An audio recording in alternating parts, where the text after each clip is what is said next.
Olá, boa noite. Olá, sejam bem-vindos a mais um episódio do Triple A's NBA. Mais um episódio ainda a falar sobre esta época regular. Comigo tenho o Gonçalo Almeida. Gonçalo, diz olá. Olá, olá Pedro, como foi a tua semana? Foi boa, foi boa. Os Celtics continuam numa upward trend, como se diz nos Estados Unidos. Ele já está a pôr as mãos na cabeça, mas isso não me interessa. Gonçalo, como é que foi a tua semana? Não foi como a tua, infelizmente. Acabei de ver os meus Jazz a perder com os Hornets, que acabou o jogo há bocado. Portanto, mais uma. Em Utah há muito gelo e muito frio e os Jazz estão só a seguir a tradição. Bom, hoje neste podcast iremos falar sobre dois tópicos bastante interessantes. Vamos começar por falar sobre os Phoenix Suns e o facto de que são neste momento a melhor equipa da liga e a mais recente number one seed da Conferência Oeste, que é sempre muito bom dado que podem ter home court advantage, ou seja, vantagem durante os playoffs nos jogos. Logo a seguir iremos falar ainda sobre porque é que existem muitos jogadores estrangeiros na NBA, mas não existem, ou raramente existem, treinadores estrangeiros. Vamos dar algumas das razões, fazer comparações entre a NBA e a Euroliga, tentarmos perceber quem foi o único estrangeiro a conseguir treinar na NBA até hoje e iremos também falar um bocadinho mais desse tema, fazendo uma análise um bocadinho mais complexa. Para já, vou passar a bola ao Gonçalo para começarmos a falar sobre os Phoenix Suns e eles pôr os seus argumentos porque é que são uma das melhores equipas da liga e quais é que são os trunfos da equipa. Ora, Phoenix Suns, o que há mais a dizer sobre esta equipa? São os primeiros da liga, têm 60 vitórias, apenas 14 derrotas e faltam 8 jogos para esta época.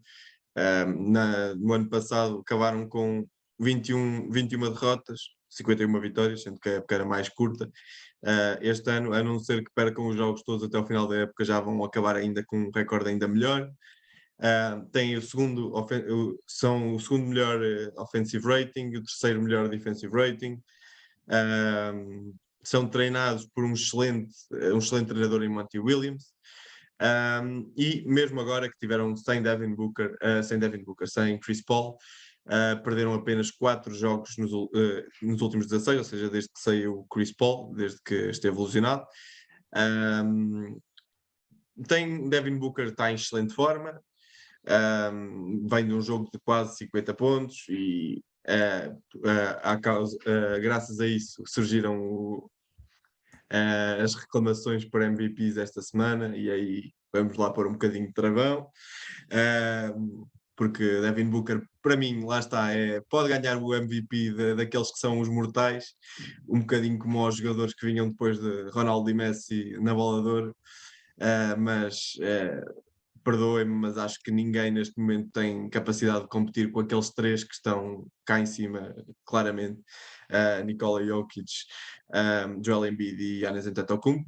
Depois, aí sim, acho que ele está num patamar semelhante de Ja Morant, DeMar DeRozan, Jason Tatum, Luka Doncic. Acho que todos esses tiveram momentos muito bons de forma durante a época, outros menos bons. E acho que estão todos também fizeram todos excelentes épocas. Devin Booker, lá está, desde que Chris Paul saiu, assumiu pegou na batuta desta equipa dos Phoenix Suns. E marcou 30 pontos desde este All-Star Break, com quase 40% de lançamento de 3 pontos, ou seja, tem estado de facto on fire este Devin Booker. Pronto, durante a época, 26 pontos, 5 assistências, 5 ressaltos, de facto um jogador fabuloso, e pouco mais há a dizer sobre um dos melhores talentos jovens da liga. Chris Paul também, lá está, já não precisa de apresentações, está há tantos anos na liga, é líder em assistências este ano, segundo em steals. Lá está, esteve agora de fora, mas voltou e fez logo 13 assistências por jogo, coisa pouca para ele, basicamente. Depois, a terceira grande figura é provavelmente DeAndre Ayton, 21 pontos por jogo, 10 ressaltos. Mesmo é um jogador que eu acho que, lá está, por vezes peca um bocadinho por não ser mais físico, por não aproveitar mais o tamanho que tem, mas de facto ele também reconhece as próprias fraquezas e esforça-se muito por melhorar. Ainda há pouco tempo veio dizer que precisava de fazer mais ressaltos por jogo para a equipa ter mais sucesso. E no jogo a seguir, ao passar 2 jogos, fez logo 19 ressaltos. Portanto, é um jogador que nota-se que também percebe aquilo que tem a melhorar e esforça-se para o fazer. E deixo ainda aqui a estatística curiosa de que tem 67% de field goal nos seus lançamentos nos seus hook shots, ou seja, ai, como é que se diz em português? Nos seus Pois, ganchos, em que está bastante à frente de qualquer outro jogador qualquer outro posto, qualquer outro big na NBA. De facto, é uma porcentagem muito boa para um lançamento deste tipo. Um, por fim, falando daqueles que são os jogadores principais dos Phoenix Suns, já iremos falar também de alguns outros, mas Mikal Bridges também é muito importante para esta equipa. Está claramente na corrida de Defensive Player. Aliás, pronto, aqui também vim a dizer que, lá está, à semelhança de Devin Booker, também Marcus Smart aqui dos Celtics do Pedro tem sido lançado para a corrida deste prémio e eu também não concordo muito com essa indicação e eu adoro o Marcus Smart, atenção, mas a minha opinião é, se um jogador não está na corrida de um prémio, pelo menos até ao All-Star, acho que aparecer na corrida neste ponto da época já é um bocadinho tarde para mudar aquilo que é a corrida do prémio. Mas Mikal Bridges tem estado na corrida, tem estado um bocadinho atrás de nomes como Rudy Gobert, Draymond Green ou Giannis, mas tem neste momento uma vantagem muito grande para todos esses, porque todos esses jogadores perderam muitos jogos, perderam bastante jogos esta época, e Mikal Bridges ainda não perdeu um único jogo. Isto é de facto impressionante, não perdeu um único jogo em 5 épocas de college mais NBA, ou seja, nunca falhou um jogo. Portanto, lá está, ter um jogador que defende daquela maneira, com aquela intensidade que é tão importante para uma equipa e que ainda por cima não perde jogos, é essencial para esta equipa do Santos. Pedro, falando isto, depois de ter falado aqui um bocadinho destas figuras principais do Santos, o que é que tu gostas mais nesta equipa do Santos? olha, é muito difícil dizer-te. Eu concordo contigo, antes de falar sobre isso, concordo contigo sobre a questão de Devin Booker. Não acho que seja de facto o MVP. Não acho sequer que esteja próximo de um top 5, porque tendo em conta, apesar dos Suns serem muito boa equipa, é muito difícil ignorar as épocas individuais. E quando tens Jokic a produzir os números que produz, Giannis, Embiid, DeMar DeRozan, que eu acho que está a merecer menos votos, que está a ter menos votos do que aqueles que se calhar realmente merece. E eu continuo a dizer, se calhar agora já perdeu um bocadinho de tração, mas acho que o Stephen Curry estava num ponto certo, assim como o Kevin Durant antes de se terem lesionado. Um, não deixo de subliminar que seja um excelente jogador, mas não acho que esteja pronto para a corrida a MVP. Quem é que eu estou a gostar muito? Olha, eu vou dizer já, um, de todos. E eu digo isto de uma forma sem qualquer tipo de ironia. Eu estive aqui a ver, os Phoenix Suns em 15 jogos sem Chris Paul ganharam 11. Ora, não é propriamente uma tarefa fácil quando perdes o teu base e o teu jogador mais importante, e não há como duvidar, Chris Paul é o jogador mais importante, seja nos Suns, seja nos Thunder, seja nos New Orleans Hornets, nos antigos, nos atuais Charlotte Hornets. Ele tem sido sempre muito importante e há, claro, uma diferença quando ele joga e quando ele não joga. Mas é impressionante como é que tu vês uma equipa tão jovem com um treinador que é muito bom, não vale a pena andarmos muito a perder tempo à volta disso, a conseguir estabilizar-se e a conseguir dominar os jogos da forma como domina. Aquilo que mais me impressiona é o que vem a seguir, que é as projeções mais otimistas, faltam cerca de 10 jogos para acabar a temporada. Os Phoenix Suns vão receber Já agora, só para termos um bocadinho de noção, ora, vão receber os Memphis Grizzlies, os Indiana Pacers, os Golden State Warriors, os Orlando Magic, os Miami Heat e os Atlanta Hawks. E se tivermos em conta isso, é provável que eles consigam chegar a 66, 67, 68 vitórias, o que é um ritmo bastante impressionante para uma equipa tão jovem. Um dos jogadores que mais me tem impressionado, falaste do Mikal Bridges, mas outro dos jogadores que me tem impressionado muito é DeAndre Ayton. DeAndre Ayton, sem Chris Paul, está com uma média de 20 pontos, 10 ressaltos, 2 assistências, com 67% de field goal, 50% de 3-point e 84% de lance livre. Portanto, é sempre uma estatística muito interessante a ser considerada. Um, e é isto, é muito difícil tu escolheres alguém, mesmo jogadores como o Cam Johnson, têm estado a dar boas contribuições. Tens tido jogadores como o Cameron Payne, também tem estado muito bem. É quase como se houvesse aquela mentalidade, e eu acho que já falámos aqui sobre isto, que é do next man up, de não há Chris Paul, Devin Booker também de vez em quando não joga, e há sempre alguém que emerge. Claro que ninguém vai aqui dizer que os Suns não são mais fracos sem eles os dois, claro que são mais fracos. Não têm aquela qualidade que poderiam ter, mas isso não implica que uma equipa como o Phoenix Suns tenha que fraquejar perante outros adversários. E o regresso do Chris Paul ontem contra os Denver ajudou muito os Phoenix a soltar o jogo. Claro que a estrela do jogo foi Devin Booker porque marcou 49, mas o Chris Paul faz isso, solta o jogo, permite jogar e isso é sempre é uma maravilha de se ver. E vamos ver então como é que eles vão safar. Eu acredito que sim. Eu acredito mesmo que sim. Só para dizer que 62-20 foi até agora o melhor recorde dos Suns de sempre. Portanto, também pode haver aqui algum tipo de, sei lá, como é que eu ia dizer isto?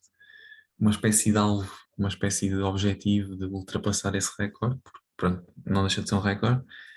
Ahm, Tenho só aqui mais três coisas a dizer, que é, primeiro de tudo, ganharam os últimos 7 jogos, têm neste momento, se formos a considerar todas as equipas, a maior onda de vitórias da NBA, seguida, consecutivamente.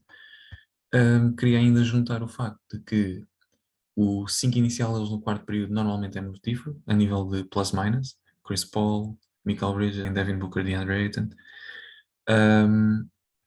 E queria ainda dizer, e esta talvez, é aqui onde eu vou talvez criticá-los um pouco. Eu acho que agora, já tendo a number one seed, sendo considerados de forma quase unânime como a melhor equipa da NBA, eu acho que está na altura de descansar Chris Paul e Devin Booker. Porque se lhes acontece alguma coisa antes dos playoffs, muito provavelmente os Suns vão se arrepender muito. Porque é assim, não sei se não estarão mais preparados para ganhar este campeonato, de certeza.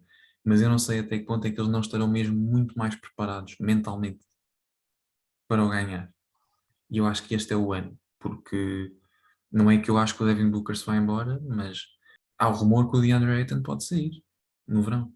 E perder Ayton para os Phoenix Suns significa perder uma âncora defensivamente. Da mesma forma como se calhar perderes o Jay Crowder tira estabilidade a saltar do banco. Portanto, eu acho que perder o Ayton, e há rumores que ele até pode ir para Detroit, que é uma coisa louca, embora eu não acho que isso seja verdade. hum, eu acho que os Suns devem estar atentos a isso, porque pode ser uma das últimas janelas de oportunidade que têm. E eu acho que isso implica descansar Chris Paul e Devin Booker. E também, por fim, queria finalizar dizendo que acho que o Devin Booker, neste momento, com a idade que tem, provavelmente acabará como o melhor jogador de sempre dos Phoenix Suns, sem qualquer sombra de dúvida, sendo que ele neste momento é o quarto jogador mais jovem a ter atingido 11 mil pontos. E é o sexto melhor marcador dos Suns de todos os tempos. Sim, de facto concordo com tudo o que disseste. Eu vou apenas acrescentar que continuo a achar que não foi uma boa decisão por parte dos Suns não assinarem com aquele contrato com o DeAndre Ayton. Acho que o rapaz merecia, mesmo que fosse muito dinheiro. Acho que nos playoffs do ano passado ele mostrou que era merecedor daquele contrato. Mas vamos ver que consequências é que isso terá no futuro do Suns. Se realmente terá sido a decisão acertada ou não.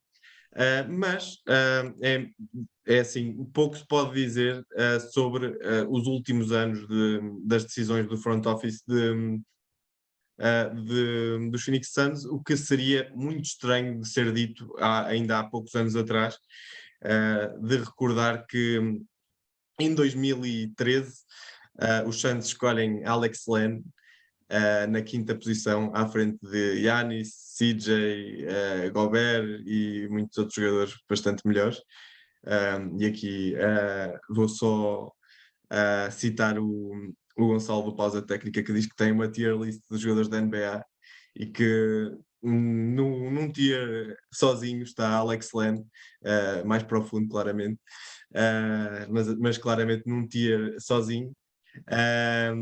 E de facto foi o primeiro grande erro deles. Em 2015 acertam em cheio com Devin Booker, mas logo no ano a seguir escolhem o grande jogador Dragan Bender, nem que seja pelo nome, acho que de facto era isso que lhe valia.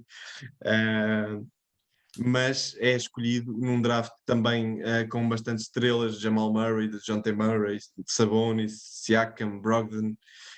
Pronto, é escolhido logo na quarta posição. E no ano a seguir também ainda não aprenderam, escolhem Josh Jackson também em quarto, à frente de Fox, Mitchell, Bam Adebayo. Pronto. No entanto, o que é que muda, entretanto, neste ano de 2017? James Jones é escolhido como General Manager, como Executive, e eu não sei se ele foi logo General Manager ou se foi só depois, mas é aí que ele entra para o Phoenix Suns e tem tomado decisões fantásticas desde aí. Desde logo trocou na altura a Ariza, se não me engano, por Kelly Oubre, por um jogador bastante jovem que na altura ainda tinha bastante valor de troca. Depois o Kelly Oubre também vai ser usado mais tarde em trocas. No fundo, foi tudo muito bem pensado. E conseguiram atrair jogadores que lhes dão uma profundidade muito grande àquela equipa, e isto vem culminar com aquela bolha fantástica em que eles acabam por não conseguir chegar aos playoffs, mas ganharam os jogos todos, e isso provavelmente contribuiu em muito para trazer Chris Paul. E pronto, obviamente que Chris Paul, acabado de vir de uma época em OKC que também mudou completamente o destino de uma equipa de miúdos, pronto, é uma mais-valia para qualquer equipa e muda completamente tudo. Neste caso, eles já tinham bastante talento jovem, veio acrescentar a experiência e a organização necessária para ir ao próximo nível. O Pedro já falou daqui de mais um outro jogador. Crowder, obviamente, excelente defensor, bom lançador, é importante para qualquer equipa. Acho que qualquer equipa de playoffs gostava de ter um Jay Crowder. Cam Vai ser muito Johnson, importante. exatamente, é um jogador muito importante também nos playoffs, encaixa muito bem em muito bons jogadores ofensivos. O Cam Johnson é um jovem que apenas na sua terceira época está a marcar 13 pontos por jogo, mas está a lançar quase 45% de 3 pontos. É o segundo melhor da liga, só ligeiramente atrás de Luke Kennard. O Campaign não era um jogador que eu possa dizer que gostasse muito, mas encontrou uma casa em Phoenix. Nem sempre é o jogador mais certo, mas contribui bastante a partir do banco. E então agora, desde que Chris Paul esteve fora, teve jogos muito bons, teve 5 jogos com 10 ou mais assistências, ou seja, na falta do playmaker que é Chris Paul, a Campaign assumiu um papel muito, muito essencial. Torrey Craig, por exemplo, também é um excelente defensor, mais um desta equipa, e que, por exemplo, agora há uns jogos em que Crowder também teve lesionado, fez 21 pontos sem falhar um único lançamento, 8 em 8 de lançamento de campo, 3 em 3 de 3 pontos, 2 em 2 de lance livre, pronto, sem falhar literalmente nada, 21 pontos para um jogador que normalmente está no banco. Foram buscar o Aaron Holiday aos Wizards, que é um excelente lançador também, 40% de 3 pontos. O Shemet, que tem um papel um bocadinho mais pequenino nesta época, mas que também é sempre um excelente contributo do banco. Javal McGee e Bismack Biyombo, que são dois jogadores grandes que já em diferentes momentos desta época beneficiaram imenso daquele pick and roll do Chris Paul, mas também qualquer jogador grande, até eu, se tivesse altura para isso, com Chris Paul ao meu lado, acho que marcava ali 10 pontinhos pelo menos, porque de facto é fantástico É, ver o Chris Paul a fazer aquele pick and roll, seja com quem for.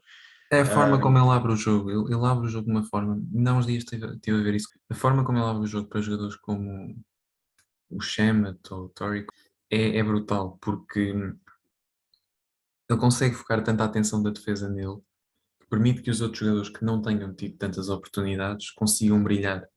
E tu disseste bem, no pick and roll, que é a arma talvez se calhar a mais forte dele, ele consegue fazer com que os jogadores mais altos e normalmente mais largos e mais longos a nível de braços, com mais possibilidades de bloquear o lançamento dele, sejam atraídos para ele e permitam a jogadores como o DeAndre Ayton ou o Biyombo brilhar. Eu gostava só de ver o atletismo do JaVale McGee ser um bocadinho mais utilizado, tanto a nível de minutos como a nível de jogadas para ele, porque acho que ainda pode abrir mais opções. O Torrey Craig, gostava de o ver porque a nível defensivo acho que seria muito bom, mas lá está, quando tens este tipo de opções e sendo a NBA uma liga de 3 pontos, é normal que se vá procurar pelo Cam Johnson ou pelo Cam Payne, ou pelo Devin Booker, claro. sim, mas é engraçado falar nisso, porque a verdade é que os Suns nem são uma equipa que depende muito do lançamento de 3 pontos, até são bastante ao contrário da maioria das equipas da liga. A sua principal arma até é o lançamento de meia distância, o mid-range, Hum, em que Devin Booker é o segundo com mais, acho que com mais lançamentos concretizados do mid-range. Falámos nisso quando falámos de DeMar DeRozan há uns episódios atrás, que é o primeiro. E Chris Paul também sempre teve uma excelente arma no mid-range. Também pronto, marcam bastantes pontos na paint, lá está, pick and roll de Chris Paul, e devido a todas estas armas que eles têm, são apenas 26º, e isto lá está, pode até um certo ponto ser uma fraqueza, mas são 26º em lançamentos de 3 pontos tentados e 20º em termos de conversão. Um, Tenho aqui outra questão, talvez também relacionada com a falta de capacidade física de DeAndre Ayton, lá está, muitas vezes não aproveitar tão bem o seu tamanho, que é o facto de irem muito pouco à linha de lance livre, são 25º na liga nesse aspecto, e isso também nos playoffs acaba por pesar muito, uma equipa que não vai muito à linha de lance livre acaba por sempre por ser prejudicada, e também os ressaltos, em que são a terceira equipa que faz menos ressaltos na NBA, e claro que isso acaba também por ser preocupante. Estas são as únicas fraquezas que eu acho que se podem apontar a esta equipa, mas ainda assim acho que tem para mim claramente a melhor equipa do Oeste, e não sei se o vão ganhar, mas acho que são claramente os meus favoritos para o fazer. hum. Sim, eu concordo, acho que vão ganhar o Oeste. Queria só acrescentar ainda mais uma coisa. Estavas a falar da reviravolta que os Suns deram ao franchise e pegando pela questão da estrutura e assim, eu acho que o grande obreiro pode ter sido James Jones, mas como é óbvio, a grande influência foi Chris Paul e Monty Williams. E é curioso, eu agora estava a recuar nas estatísticas, esta reviravolta aconteceu em 3 anos, portanto às vezes convém mesmo ter paciência. Os Santos passaram 19 vitórias em 2019 para ter, um, provavelmente irão ter mais de 60 vitórias em 2021-22, e é uma reviravolta extraordinária de um clube e de uma equipa que parecia morta. Pá, não há outra forma de o dizer, pareciam mortos. Os Santos, se olharmos para trás, há 3 anos estavam a atravessar literalmente uma travessia no deserto. E, e é Aliás, eu ainda fantástico. hoje vi uma entrevista, desculpa interromper, ainda hoje estava a aparecer uma entrevista do Draymond Green à frente, de há 2 anos no TNT, a dizer: epá, eu adoro Devin Booker, mas por favor sai daí. Sai do Espírito Uh, Santo, exatamente. Exatamente, há olha, 2 anos. fizeste-me lembrar disso. Fizeste-me lembrar disso. E lá está, isso mostrou o estado em que os Suns tinham chegado. E entretanto, Booker é um All-Star por 3 vezes. Ah, continuo a achar que vai ser o melhor jogador de sempre dos Phoenix Suns. Acho que é muito difícil não o ser, sinceramente, para a idade que tem e tendo em conta o número de pontos e o número de estatísticas individuais que deverá conseguir. Ah, quiçá um MVP, vou deixar a porta entreaberta para isso. E, e é fantástico ver essa reviravolta. Agora, eu acho que é aqui onde os Suns têm que ter a chave, que é, vamos ver o que é que eles fazem com o Ayton, mas a equipa parece muito jovem e muito sustentável daqui para a frente. Ahm, e pronto, e é basicamente isto. Eu agora pensei em revelar aqui um spoiler do próximo episódio, mas não vou fazer, portanto, vão ter que esperar até lá. Exato, vão ter que ver para a semana. Mas, sim, de facto, sim, só dizer que os Phoenix Suns são claramente o alvo a bater no Oeste e que vai ser preciso muita coisa para eles ganharem. Já têm agora uma experiência de playoffs que não tinham, e terem chegado onde chegaram no ano passado acho que vai ser muito importante para eles este ano. Vai ser muito importante, lá está, como o Pedro disse, a maneira como os jogadores vão estar quando chegarem às playoffs, ainda por cima, porque Chris Paul tem um histórico de lesões na altura dos playoffs bastante, bastante longo, já lhe aconteceu bastantes vezes, nesses momentos mais importantes, não estar presente. E de facto, isso aí seria uma machadada, não digo final, mas acho que seria muito difícil conseguirem, seja o que for, sem Chris Paul ou sem Devin Booker também, mas Chris Paul, costuma ter mais esses problemas com lesões, acho que seria de facto muito problemático para esta equipa. Pronto, e acho que é isso. Podemos avançar para o próximo tema, se calhar, não? O que é que achas? Força nisso, Pedro, diz-me, Ok, fala-me no próximo tempo. então, o próximo tema é um tema ligeiramente diferente do normal e ligeiramente diferente daqueles que nós temos vindo a trazer até aqui, porque não se trata nem de análise de jogo, nem de análise de rankings, nem de futurologia, nem até de análise de uma equipa em particular. Portanto, nós desta vez questionámos porque é que existem tantos jogadores estrangeiros na NBA, que já agora, para o caso de não saberem, são 109 jogadores internacionais na NBA, provenientes, aliás, ao início desta época, havia 109 jogadores internacionais na NBA, provenientes de 39 países diferentes. Sendo que já agora os two-way players não contam. Portanto, minha esqueta é português, é two-way player, logo não conta para esta estatística oficial. Já agora também referir, com curiosidade, que os Toronto Raptors tinham no início da época 10 jogadores internacionais no plantel, sendo o mais estrangeiro da liga, entre os quais Pascal Siakam dos Camarões, Goran Dragic da Eslovénia, Chris Boucher do Canadá, Precious Achiuwa da Nigéria ou Yuta Watanabe do Japão. Portanto, existe ali uma mescla de jogadores em Toronto, também se calhar acho eu ajudada pelo facto de ser a única equipa fora dos Estados Unidos. Não sei que tipo de influência que isso possa ter ou não, mas pelo menos acho que é sempre importante salientar. E lá está, questionamos. Existem tantos jogadores internacionais, porque é que ainda não existem treinadores internacionais na NBA? Tendo em conta a evolução do estilo de jogo, tendo em conta até a aproximação da NBA à Euroliga, porque é que isto ainda não aconteceu? E pegando já agora nos Phoenix Suns, devo referir que o último treinador estrangeiro e o único até hoje é Igor Kokoskov, foi treinador dos Phoenix Suns em 2018-19, peço desculpa, tendo sido despedido ao fim de uma época, foi a tal célebre época que acabámos de falar, de 19 vitórias. Coitado. O último treinador, já agora, que veio diretamente da Euroliga para a NBA, porque Kokoskov não veio da Euroliga para a NBA, convém referir que ele já era treinador adjunto, na Liga, mas o último treinador que deu o salto direto da Euroliga para a NBA foi David Blatt, que curiosamente treinou os Cleveland Cavaliers em 2016, foi despedido também da época, trouxeram Tyronn Lue e foram campeões. Portanto, só para vermos no nível a que isto chegou, e Blatt, quando foi despedido, os Cavs tinham o melhor recorde da Liga, peço desculpa, o melhor recorde da Conferência Este, o que ainda é mais curioso porque é um treinador americano que deu o salto diretamente do Maccabi Tel Aviv em Israel para, para os Cleveland Cavaliers na NBA, que na altura E foram, vinha de um título da Euroliga.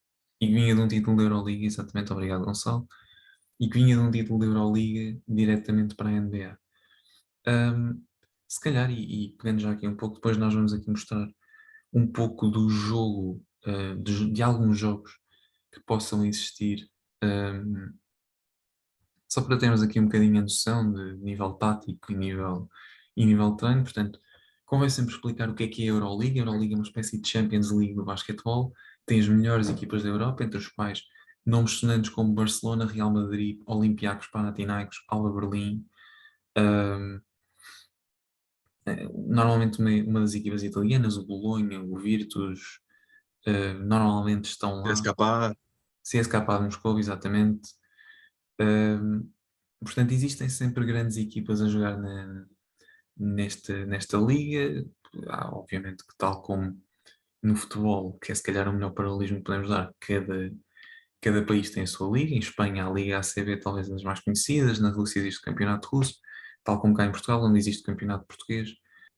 E a única equipa que estava, as únicas equipas que estavam nas provas europeias eram o Sporting, o Benfica e o Porto, e jogavam numa espécie de terceiro escalão europeu. Portanto, é normal que não seja tão acompanhado cá em Portugal. É uma liga, a Euroliga, claro, na qual os lançamentos de 3 pontos vigoram desde há vários anos, daí eu ter falado da aproximação do estilo de jogo da NBA ao da Euroliga.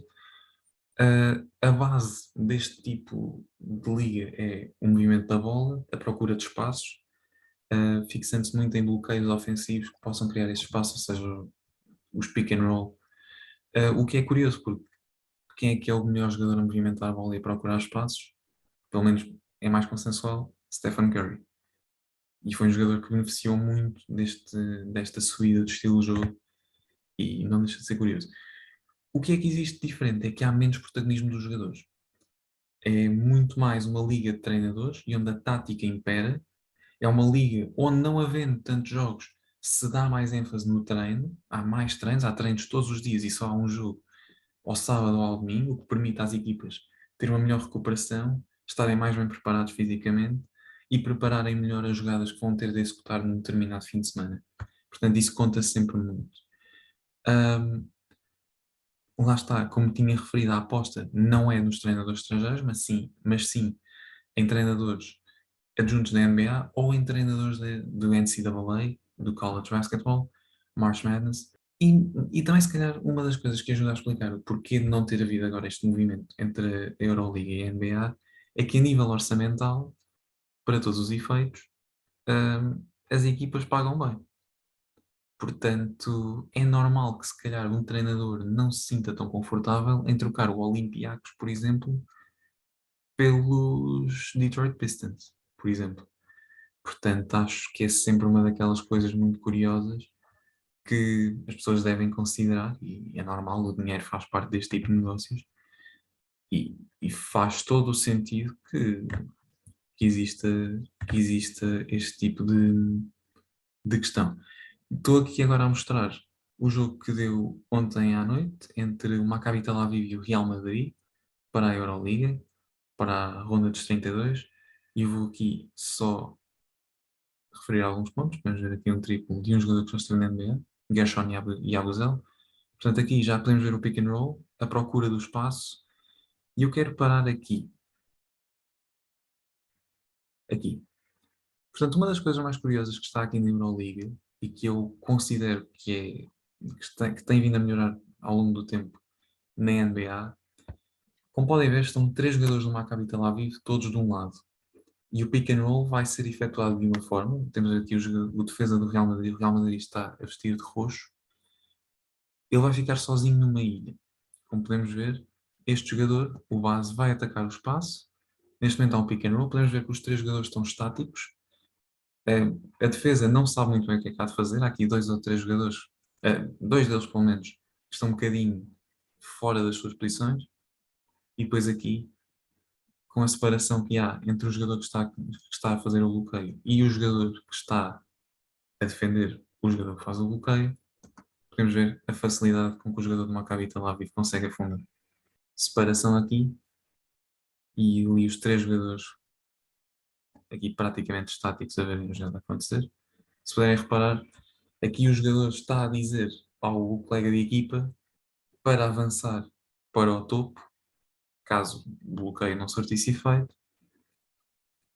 mas mesmo assim podemos ver que o jogador que mandou o outro para o meio já lhe irá dar uma linha de passo porque vai ficar aqui parado na zona na zona onde se costuma, onde, dali dos patrocinadores da Turkish Airlines. Portanto, ao afundanço, vamos avançar novamente. E é aqui onde eu vou parar. Agora estão a jogar numa espécie de 5 aberto, mas o jogador mais à vossa direita, mais à direita do jogo, aliás, peço desculpa, perto novamente do patrocínio da Turkish Airlines, já está a preparar a sua posição de poste, agora um bloqueio e abre espaço. Falhou, e aqui se vê um jogo muito mais físico também, ou pelo menos a mostra de um jogo muito mais físico. Um jogo não deveria consistir como amostra, mas fará todo o sentido que assim seja também. Portanto, aqui podemos ver um trabalho de poste do Anthony Randolph, já passou pela NBA.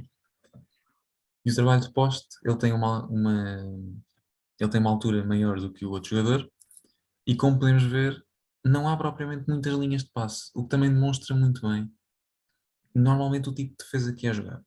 Portanto, como podemos ver aqui, o Randolph olha e não tem ninguém. O jogador que está no meio, em cima do patrocínio da DHL, está a ser tapado praticamente por dois jogadores. O outro jogador de roxo, que está à direita dele, não lhe vai conseguir dar nenhum tipo de linha de passe que consiga permitir um cesto. E o Baço está a ser tapado, basicamente em full court defense, ou seja, a defesa a tempo inteiro, e não vai permitir nada. O que é que Anthony Randolph vai fazer? É que, apesar de um double team, consegue encontrar a tal linha de passe, com um passe muito criativo. Mas mesmo assim, com o passe criativo, já podemos ver que há ali três jogadores a incomodar, um quarto jogador, se quisermos considerar. Vou só aqui andar mais para trás. Um quarto jogador, se quisermos considerar que está a tapar a linha para o canto, portanto, não permite que haja um passe direto com tanta facilidade. E cá está. O afundanço. E agora aqui novamente. Ataque organizado. Como podem ver, o base já está a ser alvo de um double team. Só andar aqui um bocadinho. Desculpa. Portanto, parar aqui. Já tem um double team em cima. O jogador que fez o bloqueio não se conseguiu livrar propriamente do jogador que estava a tentar passar por cima do bloqueio. Vai ter aqui um corredor no seu lado esquerdo, onde vai entrar um jogador, e a Bozella está no canto a enfrentar o jogador do Maccabi, e o jogador que está mais à direita no canto, junto ao patrocínio do BKT, está tapado. Portanto, é impossível fazer o passe direto sem que haja uma interseção de bola. O jogador está demasiado próximo. Mesmo que não haja interseção de bola, agora começam a perceber que o jogador que está ali no canto direito é o Rudy Fernandes, que já jogou nos Portland Trail Blazers. Mesmo que não haja interseção de bola, há um grande risco da bola ir para fora, portanto não deixa de ser um passo muito arriscado. Sai logo no double team, lá está, linha de passe, procura do espaço. Isto é constante. Os jogadores saberem jogar sem bola é uma das maiores amostras da Euroleague, e é uma coisa que chegou recentemente à NBA. E tem muito bons executantes, os Warriors, os Bulls, este ano estão a fazer muito isso. E eu queria só focar aqui, portanto, vejam a proximidade da defesa, isto é 5.3 segundos para acabar o jogo, a bola vai para Anthony Randolph e vamos ver o que é que acontece. Portanto, Randolph recebe, já está logo ali um jogador pronto para fazer double team. A linha de passe para este jogador continua mais ou menos aberta, mas os três defesas já estão a limitar muito os passos que Anthony Randolph pode fazer. Neste momento estão 2.8 segundos e ele não vai ter grande escolha. O passo para trás ainda é pensado como opção, ainda há ali aquele drible, mas Randolph decide-se. Ele podia ter tentado um lançamento normal, vai tentar um triplo step back. Afinal não é triplo, peço desculpa, ainda tem ali o pé em cima da linha. E o jogo acaba de forma dramática com uma vitória do Maccabi 75-74. Perdemos aqui um bocadinho a noção. Os adeptos do Maccabi vão ao rubro, talvez uma das melhores fanbases da Euroliga. Os jogadores também. E pronto, e não deixa de ser interessante este tipo de análise ao jogo que deve ser feita e que merece ser feita.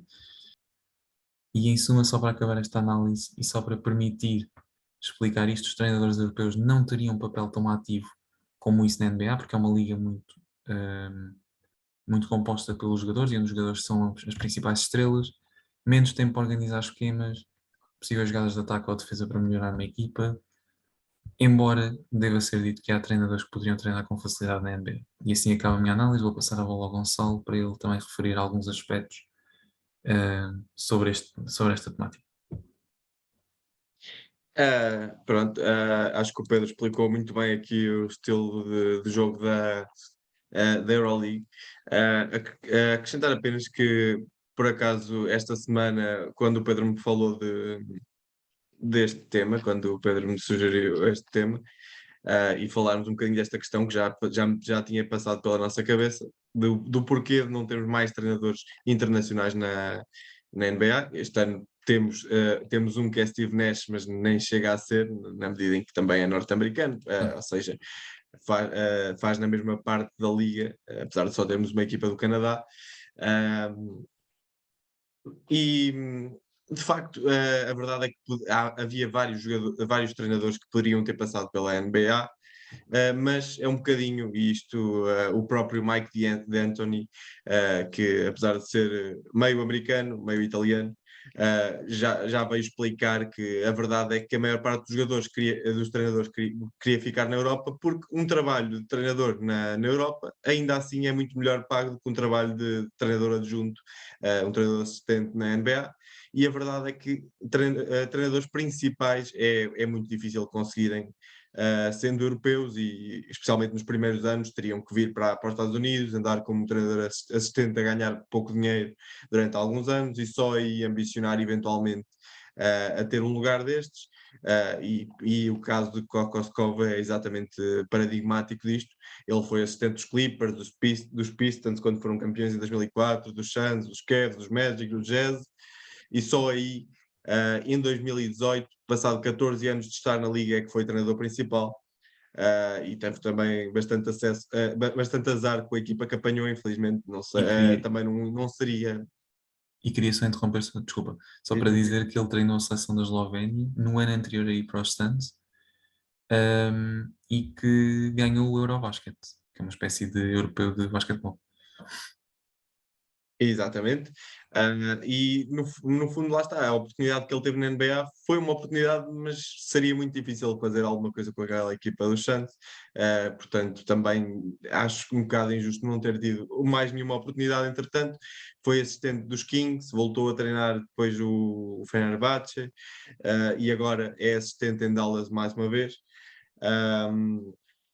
E lá está, porque de facto temos bastantes europeus ainda, ou temos tido europeus e treinadores internacionais, como assistentes na NBA ou como scouts, como na parte tática do jogo, porque de facto há treinadores muito bons, e há profissionais muito competentes que vêm da Euroliga. Os Jazz, por exemplo, têm agora o Erdem Can, que deve ser primo do Emre Can, do jogador de futebol, que também foi assistente de Kokoskov. O Tiago Splitter, também, o brasileiro, foi assistente nos Nets no ano passado. Esse não veio da Euroliga, mas pronto, também é internacional. A verdade é que lá está. E para explicar um bocadinho daquela que é a dificuldade que os treinadores muitas vezes encontrariam na NBA, basta dizer que Luka Doncic desta semana voltou a referir que ele esteve no podcast do JJ Redick, e voltou a frisar que de facto é muito mais difícil marcar pontos na Euroliga do que na NBA. Que é mais difícil teres um jogo muito bom na Euroliga do que na NBA, por vários motivos. Porque, primeiro, o campo na Euroliga é mais pequeno que o campo da NBA, e isso retira spacing, retira espaço aos lançadores, apesar de o lançamento de 3 pontos já existir, como o Pedro falou, há muito tempo e ser bastante importante também na Euroliga. A verdade é que os shooters nunca vão ter tanto espaço com o campo mais pequeno. E as defesas vão estar sempre mais em cima dos jogadores, também, como vimos também pelas imagens que o Pedro mostrou. Depois, outra questão muito importante é o facto de não haver violação de 3 segundos defensivos. Ou seja, é a mesma coisa que imaginarmos um Rudy Gobert ou um Giannis ou qualquer jogador que seja um protetor de cesto, podia simplesmente estar ali parado, e é muito fácil os jogadores marcarem muito menos pontos por jogo só com essa mudança de regra. E isso também, lá está, interfere muito naquilo que é o jogo da Euroliga e que faz com que as equipas tenham que jogar aquele estilo de jogo baseado no estilo das equipas. Não basta só depender de um jogador. E lá está, os jogos também são mais curtos, são apenas são menos 8 minutos de jogo, são apenas 10 minutos por quarto. Um, e, e é a grande questão que eu acho que iria ser mais complicada e pela qual muitos dos treinadores, dos grandes treinadores da Euroliga ainda não estiveram na NBA, é a questão dos egos que existem na NBA e dos jogadores que quererem ter o papel deles assegurado e ninguém muitas vezes pode gritar com eles, ninguém os pode obrigar a jogar um jogo de equipa, que não possam ter as isolações deles. Pronto, no fundo, é muito difícil muitos jogadores da NBA aceitarem esse papel. E temos o caso de Popovich, que instituiu muito essa cultura em San Antonio, mas nem todos os jogadores conseguem jogar com Popovich, nem todos os jogadores aceitariam jogar com Popovich, e por isso é que também muitos, se calhar, não teve tantas estrelas como poderia ter tido uma equipa com o sucesso que teve em San António, porque muitas das estrelas da liga simplesmente não estão dispostas a estar num sistema daqueles. Curiosamente, o Popovich é amigo e está farto dele e já elogiou muitas vezes aquele que é possivelmente o melhor treinador da história da Euroliga, que é Obradovic, que ganhou a Euroliga 9 vezes, com o Partizan, com o Juventud, com o Real Madrid, com o Panathinaikos 5 vezes e com o Fenerbahçe. E o Popovich já admitiu que era de facto amigo e admirador dele e que também lhe roubava muitas vezes certas jogadas. É uma personagem e acho que esse aí então não tinha hipótese nenhuma de treinar na NBA, porque se forem ver alguns vídeos do rapaz, há um muito controverso em que ele simplesmente no banco grita para os jogadores F you everybody, F you para um jogador específico, F you too. Basicamente manda-os todos dar uma volta. E isso nunca aconteceria na NBA simplesmente e de facto ele também veio dizer que a NBA também não gostava de treinadores europeus e que mesmo treinadores em geral limitava muito o seu trabalho, que também em parte é verdade, porque de facto os treinadores na NBA não têm liberdade total, especialmente se não tiveres um estatuto de um Greg Popovich ou de um Eric Spoelstra. A verdade é que estarás sempre também condicionado, muitas vezes. Também, falando aqui de outro treinador, o Jazikevicius, que é o treinador do Barcelona neste momento, teve para vir para os Memphis Grizzlies ainda há 2 anos. Ele que chegou à final da Euroliga no ano passado, mas também, se forem ver vídeos dele, também é conhecido por gritar muito com os jogadores, por também os tratar não tão mal, mas também com alguma agressividade. E pronto, é daquelas coisas que na NBA nunca seria fácil lidar, acho que os egos iam falar mais alto. E lá está. Há muitos treinadores de qualidade que passaram pela Euroliga, mas teriam muita dificuldade em estar na NBA. Os que poderão ter hipótese são aqueles que vão pela via de serem treinadores assistentes e esperar uns bons anos até que alguém pegue neles e alguém lhes dê essa oportunidade. E irá acontecer, assim como aconteceu com os jogadores, também não foi um processo imediato, demorou alguns anos. Os treinadores acho que vai demorar um bocadinho mais, porque acho que com os jogadores pode haver muita recusa das equipas dos mídia e da própria NBA de ter jogadores de fora dos Estados Unidos, porque eles gostam sempre de ter jogadores americanos com uma cara da liga. Mas a verdade é que as próprias equipas, quando veem um Luka Doncic, ok, ele pode não ser americano, mas está aqui um jogador que vai-nos fazer saltar 100 patamares de repente. E com um treinador é mais difícil ver isso. Com um treinador, acho que as equipas não vão, as organizações não vão ter esse pensamento de vamos buscar aquele treinador à Europa e com este treinador já vamos começar a ganhar de repente. Não há esse pensamento, porque lá está, não é tão óbvio com um treinador como com um jogador, e por isso é que se calhar também tarda mais a ser dada essa oportunidade aos treinadores da Euroleague. Sim, eu concordo com as duas opiniões. Eu acho que vai chegar, mas ao mesmo tempo acho que é um processo muito mais difícil, porque, para todos os efeitos, numa liga dominada por jogadores, é normal que os donos, a própria liga, queira ter os Doncic, os Giannis, os Jokic, os Embiids, quem quer que seja, tem que lá estar, porque sendo bons jogadores, não importa a nacionalidade, mesmo que não ganhem os prémios de melhor jogador ou quer que seja. Queria só aqui lançar três nomes e já vou explicar o significado de cada um deles. Ettore Messina, Coach K, Tony Kukoc. Então, o Ettore Messina porquê? Para quem não sabe, e se calhar muitos não sabem, Messina foi o treinador adjunto de Popovich nos Spurs durante perto de, se não estou em erro, 20 anos. Messina nunca foi treinador principal na NBA, nunca conseguiu chegar lá. E sempre foi assistente dos Spurs, sempre teve aquela relação, um bocado de admiração por Popovich, mas também um bocado de Popovich é uma espécie de mentor, está muito acima de nós, mas é aquela pessoa que consegue descer até cá abaixo, ver a Euroliga, ver jogadas, perceber onde é que estão ali as coisas boas e más de cada uma das equipas e lá está, como o Gonçalo referiu, roubar até jogadas ao Obradovic. E Messina, numa entrevista, disse que tentou várias vezes, foi chamado a várias entrevistas, mas que eventualmente, já com 60 e alguns anos, decidiu regressar à Itália.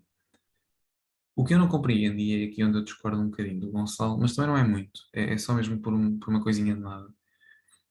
O treinador da seleção dos Estados Unidos e atual treinador da Universidade de Duke, que também está a fazer uma boa campanha na March Madness, Mike Krzyzewski, Coach K, é conhecido por ser uma pessoa muito intensa dentro do balneário, muito calma fora dele, mas ao mesmo tempo muito intensa dentro do balneário. O que até já levou a problemas que teve com Kobe Bryant na seleção olímpica, com LeBron James na seleção olímpica, até com outros jogadores como Dwayne Wade ou Dwight Howard.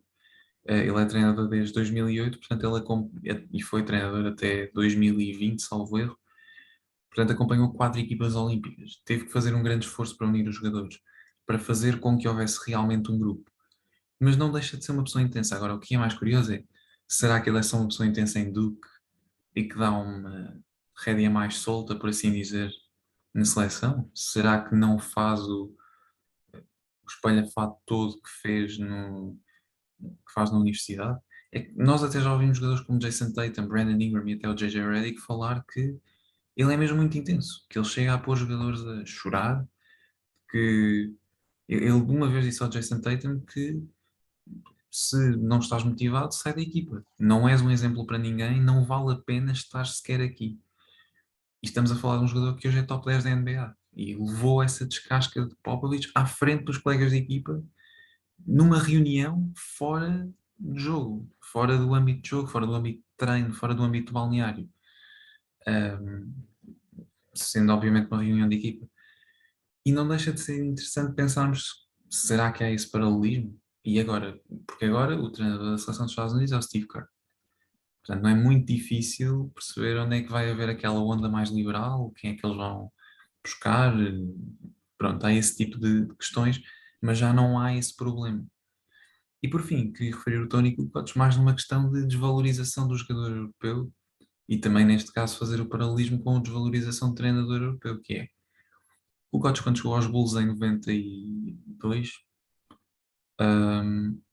92, calma, só para confirmar, para dar aqui uma análise mais precisa, mas eu tenho quase a certeza que o Kukoc jogou desde 1993, peço desculpa, 93. Michael Jordan e Scottie Pippen tinham jogado contra ele nos Jogos Olímpicos em 92 em Barcelona. E ambos disseram, provavelmente ele não terá lugar na equipa e que tem que esforçar o dobro e que não vai ser o jogador que ele era na Croácia e que as coisas não lhe iam correr bem. E a verdade é que o coach entrou, teve um impacto quase imediato. Nunca foi o titular de sonho que os Bulls esperavam, mas foi sempre um bom complemento, como sixth man para Jordan Pippen e depois Dennis Rodman. E não deixa de ser interessante mencionar este caso também para fazer o tal paralelismo. Se calhar os treinadores europeus já lá estão, ou internacionais já lá estão, e é só um bocadinho de tempo até que eles consigam ter a sua oportunidade, como referiu aqui o Gonçalo. Portanto, eu concordo com ele a 100% nessas duas últimas partes, em que há o facto que vai chegar à altura dos treinadores europeus, porque eu acho que fará todo sentido que assim seja. É isso mesmo. E dito isto, acho que também podemos acabar por hoje. Não sei se tens mais alguma coisa para falar. Não, não, não. Acho que por hoje é tudo. Obrigado por terem assistido. Desejo a todos um bom fim de Espera aí, semana. só uma coisa. Ah, Ah, é, ok. antes de Força, fechar, força. só para dizer que quem viu o nosso episódio da semana passada, sobre o March Madness, nós falámos de muitas equipas e a verdade é que Kentucky, Tennessee, Iowa, Auburn, Baylor, Gonzaga, Arizona e Texas Tech já foram todas à vida. De todas as equipas que falámos, só temos UCLA, Duke e Kansas neste momento em prova e Duke não, UCLA até está a meio do jogo neste momento e se for preciso daqui a bocado também é eliminada. Portanto, para o ano cá estamos para falar disto outra vez e já sabem, vamos falar com bastante antecedência, que é para vocês poderem ir a uma casa de apostas e apostarem exatamente o contrário do que nós dissemos e, e depois agradeçam-nos quando ficarem todos ricos. Só ia dizer que mais valia criarmos um movimento não nos lixes ou algo assim do género, que é basicamente um movimento em que nós damos as previsões do March Madness sem qualquer tipo de rigor. E pode ser que consigamos acertar, assim, num upset ou dois. E portanto tenho duas palavras para a comunidade que nos acompanha, que é peço desculpa, porque realmente isto já não correu bem. Logo desde o início, nem sequer. Pronto, olha, é a vida. Bem, pelo menos tivemos jogos muito bons, valeu por isso. Sim, sim, isso é verdade, vale por isso. Pelo menos a loucura de março realmente está a correr bem nesse aspecto. É mais louca do que alguma vez. Acho que é uma boa frase para fecharmos este podcast. Está mais louca do que alguma vez. Obrigado a todos por acompanharem. Tenham um bom fim de semana e não se esqueçam, os playoffs estão quase aí. Portanto, comecem já a pensar nas vossas previsões para futuro campeão e para finais de conferência e afins. Portanto, muito boa sorte para isso. Um bom fim de semana. Obrigado, Gonçalo. Ele está a dizer adeus pela câmara, para quem não ouve, para quem não vê.